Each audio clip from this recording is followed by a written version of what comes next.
ಪ್ರತಾಪ್ ಮಳೆಯ 2016 ಮದುವೆ ಆಗಿತ್ತು.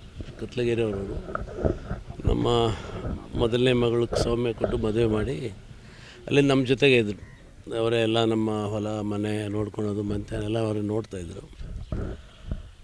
ಇವತ್ತು ಬೆಳಗ್ಗೆ ಊರಿಗೆ ಹೋಗಿ ಬರ್ತೀನಿ ಅಂತ ಹೇಳಿದರು. ಆಯ್ತಪ್ಪ ಹೋಗಿ ಬನ್ನಿ ಅಂತಂದೆ. ಆಮೇಲೆ ಅಬೌಟ್ 1:45 ಒಂದು ಮೆಸೇಜು 1:47 ನೋಡಿದೆ.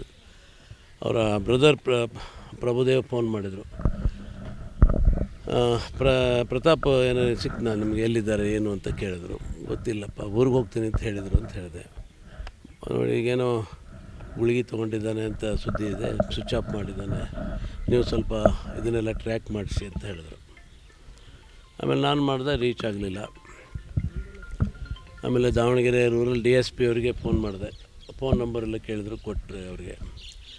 ಆಮೇಲೆ ಹೊನ್ನಾಳಿ CP ಅವರಿಗೆ ಹೇಳಿದೆ. ದೆನ್ ಶಿವಮೊಗ್ಗ SP ಅವರಿಗೆ ಹೇಳಿದ್ವಿ. ಆಮೇಲೆ ದಾವಣಗೆರೆ DSP ಅವರು ಲೊಕೇಶನ್ ಕೊಟ್ಟರು. ಅದು ಮಾಡಿ ಅದು ಕಾವಲೆ ಅಲ್ಲಪ್ಪ, ಫಸ್ಟು ಬೇರೆ ಕಡೆ ಲೊಕೇಶನ್ ಇಲ್ಲಿ ನ್ಯಾಮತಿ ಹತ್ರ ಮತ್ತು ಎಂಥ ಊರದು, ಚೆನ್ನಾಲೆ ಅಲ್ಲೇ. ಅದನ್ನು ನಾನು ಮತ್ತೆ ಹೊನ್ನಾಳಿ ಇನ್ಸ್ಪೆಕ್ಟ್ರಿಗೆ ಅವರಿಗೆಲ್ಲ ತಿಳಿಸಿದೆ. ಆಮೇಲೆ SP ಶಿವಮೊಗ್ಗ ಅವರು ಹೇಳಿದ್ರು, ಅದು ಲೊಕೇಶನ್ ಅವ್ರಿಗೂ ಕಳಿಸಿದೆ. ಇಲ್ಲ, ಅಲ್ಲಿ ಎಲ್ಲೂ ಇಲ್ಲ, ಅದು ಆ ಥರ ಅಂತಂದರು.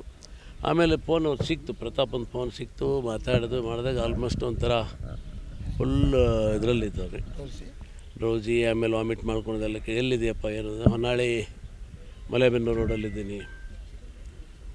ಎಲ್ಲಿದೆ ಹೇಳು, ಎಲ್ಲಿದೆ? ಹೊನ್ನಾಳಿ ಮಲೆಬೆನ್ನೂರು ರೋಡ್ ಅಂತ ಸ್ಪಷ್ಟ ಮಾತಾಡ್ತಿರಲಿಲ್ಲ. ಆಮೇಲೆ ಮತ್ತೆ ಎಲ್ಲರಿಗೂ ಹೇಳಿದೆ, ಈಗ ಹೊನ್ನಾಳಿ ಮಲೆಬೆನ್ನೂರು ರೋಡಲ್ಲಿದ್ದಾರೆ ಅಂತ. ಆಮೇಲೆ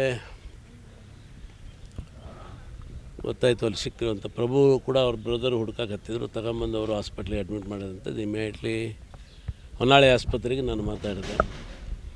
ಡಾಕ್ಟ್ರಿಗೆ ಮಾತಾಡಿದಾಗ ಅವರು ಇಲ್ಲ, ಈ ಥರ ಈ ಜೋಳಕ್ಕೆ ಏನೋ ಗುಳಿಗೆ ಕೊಡ್ತಾರೆ, ಆ ಥರದ್ದು ಟ್ಯಾಬ್ಲೆಟ್ ತೊಗೊಂಡೆ. ಅಲ್ಮಾನಿ ಏನದು ಗೊತ್ತೇ, I don't have medical time. ಅದು ತೊಗೊಂಡಿದ್ದಾರೆ. ಭಾಳ ಇದ್ರದ್ದು ಗಂಭೀರವಾಗಿದ್ದು.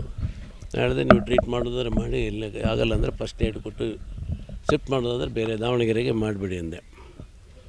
ಆಯಿತು ಅಂತ ಅವ್ರು ರೆಡಿ ಮಾಡ್ತಾಯಿದ್ರು. ಆಮೇಲೆ ನಾನು ದಾವಣಗೆರೆಗೂ ಹೇಳಿದೆ. ಆಮೇಲೆ ಪ್ರಭು ಏನು ಹೇಳಿದ್ರು, ಇಲ್ಲ ದಾವಣಗೆರೆ ದೂರ ಆಗುತ್ತೆ, ಶಿವಮೊಗ್ಗಕ್ಕೆ ಹೋಗ್ಬಿಡ್ತೀವಿ ಅಂತ. ಸರಿ, ಇಲ್ಲ ಹಾಸ್ಪಿಟ್ಲಿಗೆ. ಸರಿ ಬನ್ನಿ ಹೇಳಿ, ನಾನು ಬರ್ತೀನಿ ಅಂತ ಅಲ್ಲಿಂದ ಬಂದೆ. ಅಷ್ಟೊತ್ತಿಗೆ ಆನ್ ದ ವೇ ಬರ್ತಾಯಿದ್ದೆ ನಾನು.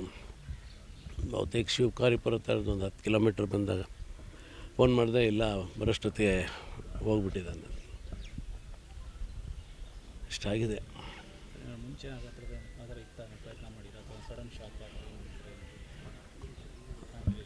ಫ್ಯಾಮಿಲಿದು ಏನಿಲ್ಲ, ಅವನಿಗೆ ಮಕ್ಕಳಾಗಿರಲಿಲ್ಲ. ಅದೊಂದು ಸ್ವಲ್ಪ ಕೊರಗಿತ್ತು.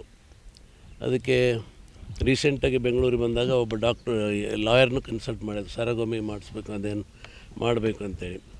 ಆಮೇಲೆ ಅವರು ಲಾಯರ್ ನನಗೆ ನನ್ನ ಮಗಳಿಗೆ ಮಾತಾಡಿದರು. ನೀವು ಕೋರ್ಟಿಗೆ ಬಂದು ಹೇಳಬೇಕಾಗತ್ತೆ. ಆಯಿತು ಅಂತ ಹೇಳಿದರು. ಮಕ್ಕಳಿಗೆ ಸರಗೋಮಿ ಮಾಡಿಸ್ಬೇಕಾದ್ರೆ ಕೋರ್ಟ್ ಪರ್ಮಿಷನ್ ಬೇಕು ಅಂತ. ಆಯಿತು, ಅವರು ಇದಕ್ಕೆ ಕಾಯ್ತಾಯಿದ್ರು. ಅದೊಂದು ಬಿಟ್ಟರೆ ಸ್ವಲ್ಪ ವಾಸ್ ಅಡಿಕ್ಟೆಡ್ ಫಾರ್ ಡ್ರಿಂಕ್ಸ್. ಅದು ಸ್ವಲ್ಪ ಒನ್ ಟೈಮ್ ಫ್ಯಾಟಿ ಲಿವರ್ ಆಗಿತ್ತು. ಆದಮೇಲೆ ನಾನು ಬೆಂಗಳೂರಲ್ಲಿ ಕರ್ಕೊಂಡೋಗಿ 2 ತಿಂಗಳು ಕಾಡಂಬ ಅಂತ ಒಂದು ಅಡಿಕ್ಷನ್ ಸೆಂಟ್ರ್ ಇದೆ, ಅಲ್ಲಿ 2 ತಿಂಗಳು ಅವ್ರಿಗೆ ಟ್ರೀಟ್ಮೆಂಟ್ ಮಾಡಿದ್ವಿ. ಅಲ್ಲಿಂದ ಬಂದಮೇಲೆ ಚೆನ್ನಾಗಿದ್ದು ಒಳ್ಳೆಯ ಫಿಸಿಕ್ಕು ಇದಾಯಿತು. ಬಿಡಪ್ಪ, ಒಳ್ಳೇದಾಯಿತು ಅಂತ ನಾವು ಇದು ಮಾಡಿದ್ವಿ. ಆಮೇಲೆ ಮತ್ತೇನೋ ಸ್ವಲ್ಪ ಸ್ಟಾರ್ಟ್ ಮಾಡ್ಕೊಂಡಂತ ಗೊತ್ತಾಯಿತು ಅಷ್ಟೇ. ಮಗ ಇದ್ದಂಗೆ ಇದು, ಅವನೇ ನಂದೆಲ್ಲ ಸಂಪೂರ್ಣ ಜವಾಬ್ದಾರಿ. ಎಂಟೈರ್ ಲ್ಯಾಂಡ್ ಇರ್ಬೋದು, ಪಾಲಿಟಿಕ್ಸ್ ಇರ್ಬೋದು, ಎಲ್ಲ ಅವರೇ ನೋಡ್ತಾಯಿದ್ರು. ನ್ಯೂಸ್ ಫಸ್ಟ್, ನಿರ್ಭೀತಿಯಿಂದ ನಿಮ್ಮ ಪರವಾಗಿ.